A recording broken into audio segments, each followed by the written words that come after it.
او چې زمونږ د رزق د انسان په لاس کې ماسپښین مازدیګر به مونږ ورتلی ور به مو ورته ټکول لږ ترې راکړه هغه ذلت خو پرېږده خو یوازې دا لږ ترې راکړه نو کله به هغه ټاله ور اچوله کله به یې راکوله او کله واله ها ځه یو ته او سبحان الله او هغه الله پراخه رزق راکړي نه یې چېرته ورټلو نه یې چاته وښو نه یې ذلیله کړو نه یې دیکه کړو نه یې راباندې بند کو اوس رو جماعت دی چې مونږ کینو دا پراخه رزق نو چې دا د انسانانو په لاس کې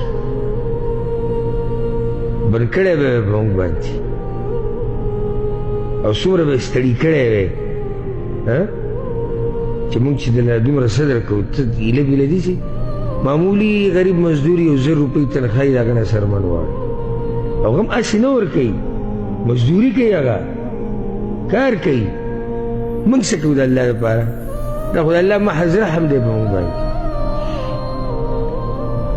نو په هر حال کې د الله شکر دی